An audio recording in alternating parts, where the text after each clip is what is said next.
Following a developing story, Philadelphia 76ers star Joel Embiid suffered a lateral meniscus injury in his left knee when Golden State Warriors forward Jonathan Kuminga fell on his leg in Tuesday night's game. That's what the 76ers announced on Thursday. You can see the fall here. Embiid will be out through the rest of the weekend while treatment options for the injury continue to be weighed and explored. As we say hello to our senior NBA insider, Adrian Wojnarowski. Woj, you reported that there's still some uncertainty here regarding how the Sixers and the reigning MVP are going to move forward. So what exactly are they weighing? Malika, exactly that. How they move forward, what course of action that they take with Joel Embiid's left knee.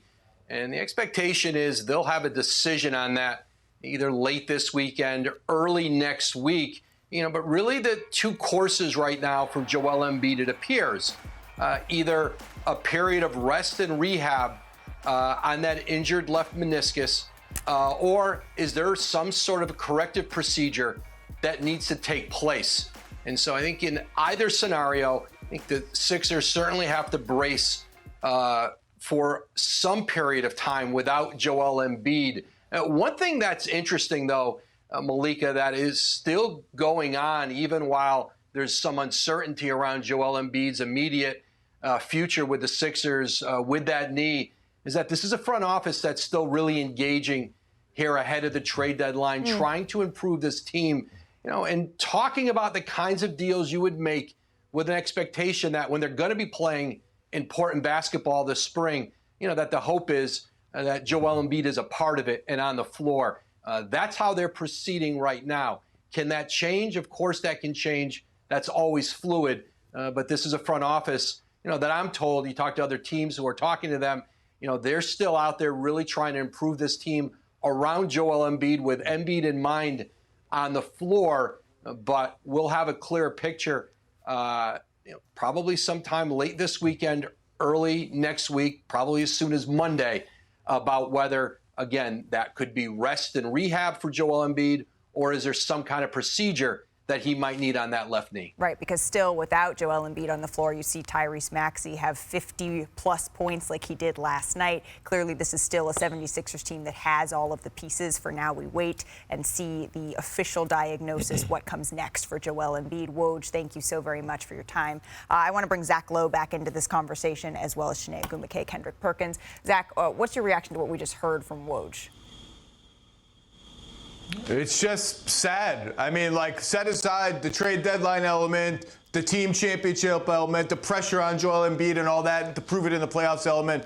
This is a giant of the game, both today and historically, who's having maybe the greatest scoring season in the history of the league. The most points per minute of any player ever in any season, including Wilt Chamberlain when he averaged 50 points a game. And this has just been the story of Joel Embiid's career, the story of the Sixers, or one of them, for the last 10 years. Every time there's momentum, and finally we have a Sixers team where the co-star is not unhappy or afraid to shoot or forgot how to shoot or on his way out of town, but there's calm, there's a good vibe, and every time we get there, there's a setback. And this is just part of being a big, huge guy playing a contact sport. That knee has had issues troubling him in the past. And all you can do is, once again, cross your fingers, like Woj said, and hope that they can make a good, honest run at it this year. So, y'all done ate gumbo before, right? Yeah, right. Yes, So as yes. a country boy, your grandma, your mama, your wife, they cook the gumbo, and it always tastes better the next night because the seasoning sitting. That's true. Right. It's just like having thoughts. Yeah, it's got a stew. Right, and emotions, and you get to think about stuff that you said and things to that nature.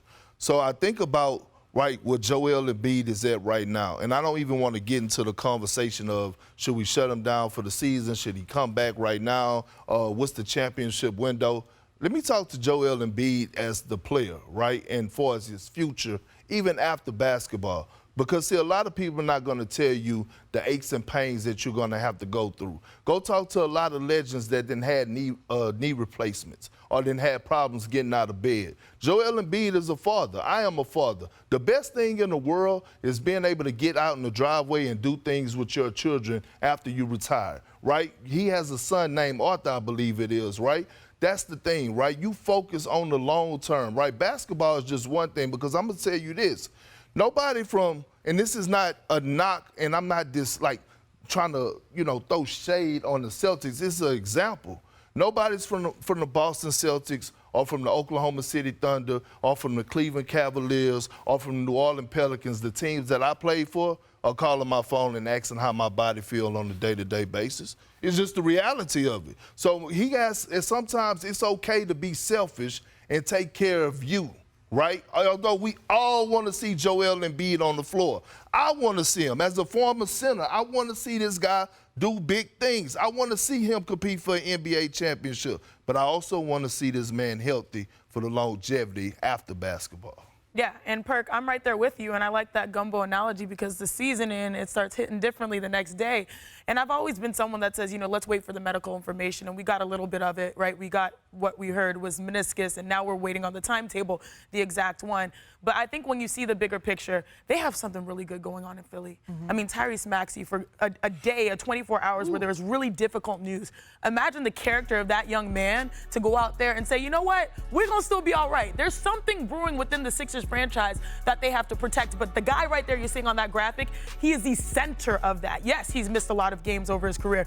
And yes, this is a great opportunity for him to get it right. Yep. It looks like the stars are sort of aligning in the way that hopefully he can get the requisite time and the circumstances of the offseason can work in the Sixers' favor. Right. But I think what you've seen is whether he's on the floor, whether he's not on the floor, you have a team that's not quitting. Yeah. And I think that's something really worthy to build upon. It's just been a difficult stretch, right? The set of facts that we have had publicly has changed, right? When he wasn't on the injury report at all, then going to not playing in Denver, he faced criticism for that. Some of that criticism wasn't warranted. Now we're at the point where we know that this injury that from Jonathan Kuminga falling on him, it's the same knee, but it's completely separate than what he was dealing with. This is just a tough go for Joel Embiid and the 76ers, and it's particularly disheartening when you look at what Tyrese Maxey did. On the day that he is named a first-time All-Star, he puts up an All-Star level performance on the road in one of the toughest places to play in the NBA. Absolutely. In Utah. Back in action after being selected for an All-Star, Tyrese Maxey. Man, talk about putting on the brakes and reversing it. Goes to work. But you can see it was like a different battery in his back. Like getting that anointment of being a first-time All-Star, all of a sudden it's like, yeah, I'm here. He had 18 points in the first. Philadelphia led by 7 after the opening quarter. And then more Tyrese Maxey. What I love about this is that we saw 2 instances of teams down stars show up in a big way. Those are messages. He had 32 points in the first half. Philadelphia leads 71-61 heading into the break.